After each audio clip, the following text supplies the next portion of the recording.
आपको मालूम है 93-94 में सिटी बैंक स्कैम हुआ था अमेरिका का, सिटी बैंक स्कैम जो हर्षद मेहता ने ऑपरेट किया था पूरे भारत में, वो सिटी बैंक स्कैम था, हर्षद मेहता स्कैम के नाम से चला पूरे देश में। स्कैम सिटी बैंक ने किया था। हर्षद मेहता तो सिटी बैंक का पपेट था, मोहरा था। सिटी बैंक उसको चलाता था, हर्षद मेहता वही चलता था।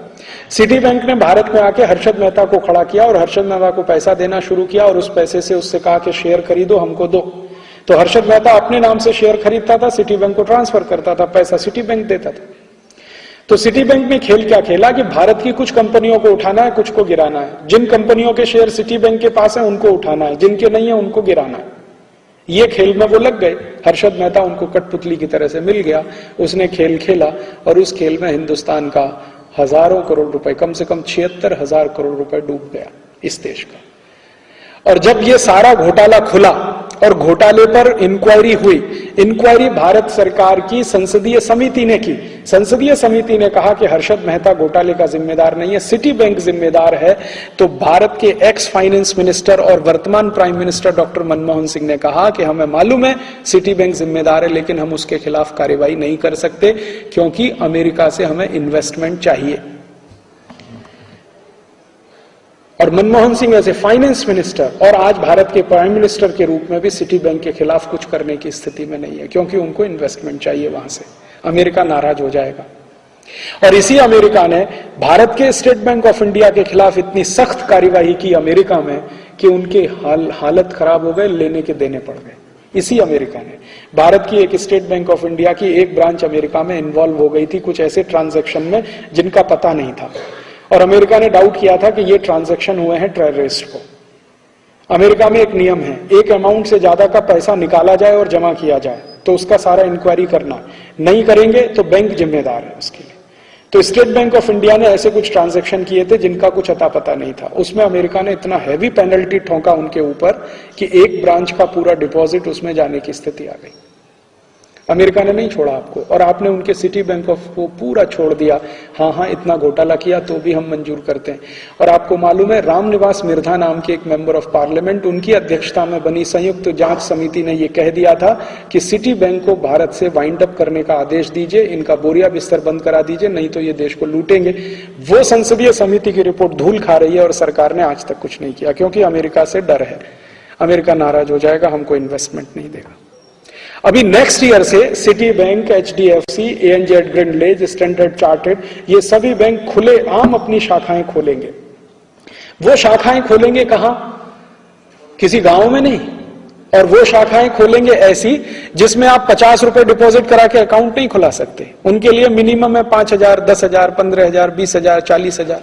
आपकी भारत की जो स्टेट बैंक है या भारत की जो बैंक है वो तो गांव में भी जाके शाखा खोलती है, क्योंकि उसको सर्विस देनी है, बिजनेस नहीं करना है, सर्विस देनी। इनको बिजनेस करना है, तो वो बड़े बड़े शहरों में शाखाएं खोलेंगे। बंबई है, कलकत्ता है, मद्रास है, हैदराबाद है, कोयम्बतूर है, चेन्नई है, वगैरह वगैरह। और उनमें जो क्रीमी लेयर है भारत का, जिनके पास थोड़ा पैसा, उनके डिपॉजिट रख के उस पर काम करेंगे। और वो डिपॉजिट को कहां इन्वेस्ट करेंगे वो आप भी नहीं रोक सकते और तय भी नहीं कर सकते।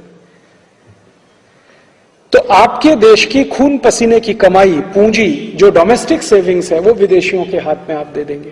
इसी तरह से बीमा के क्षेत्र में वो आएंगे, इसी तरह से हर क्षेत्र में वो घुस जाएंगे। हमारे देश के नेता इतने बेशर्म हैं कि अब इस देश के लोगों को ना उनसे कोई उम्मीद रह नहीं गई है। आप इस बारे में क्या कहेंगे सर? ऐसा है, 2005 से देश लुटता आ रहा है। हमारे पास बहुत सारे स्कैम हैं, 2005 में शुरू हुए। सारे स्विस बैंक 2005 में आए। कुतरुचि के लड़के को ठेका दिया गया सारे हिंदुस्तान में तेल खोदने का 2005 में। 2005 में इटालियन की फेक करेंसी की कंपनी खोली गई डेलारू प्राइवेट लिमिटेड में। आज इस देश का दुर्भाग्य ये है कि 2009 में ये सारे मामले पब्लिक के आगे नहीं आए। लेकिन अब मैं आपको बता रहा हूँ, सरकार को पता है ये आखिरले इनके 6, 8, 7 महीने बचे हैं। ये जाएंगे लूट पाट के, सब लूट के यहाँ से। हो सकता है ये जो बड़े जो बाहर के लोग आए हुए हैं ये सब जहाज लेके यहाँ से भाग जाएं, जैसे हुस्ने मुबारक भाग गया इजिप्ट से। मेरे को जो लग रहा है ये भाग जाएंगे यहाँ से, क्योंकि ये वही हुआ है जो हुस्ने मुबारक ने किया, जो लिबिया में गद्दाफी ने किया। ये बहुत लोग ऐसे कर चुके हैं, कोई नए हिस्ट्री में नया नहीं है।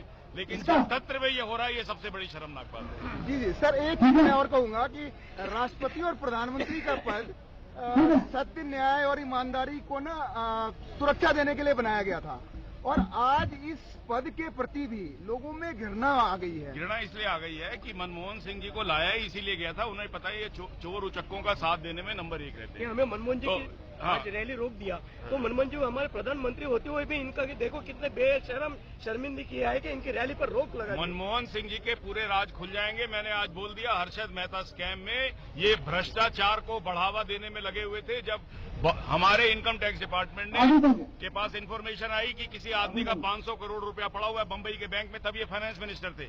इन्होंने 27 फोन किए, 500 करोड़ रुपया जो हमने पकड़ लिया छुड़वाया इसने। आज मनमोहन सिंह मेरे सामने आए, कौन कहता है ये ईमानदार आदमी? जी जी। अच्छा सर, एक चीज और बताइए कि आज आपको लगता है कि प्रधानमंत्री और राष्ट्रपति के पद पे बैठे लोग भ्रष्टाचार के प्रेरणा स्रोत बन चुके हैं? मैं राष्ट्रपति के पास तो कोई पावर ही नहीं है। वो मैंने सुना कहीं पराठे वराठे बनाती थी। जी जी जी जी जी। उसके पास कोई पावर नहीं है, वो क्या भ्रष्टाचार का स्रोत बनेगी?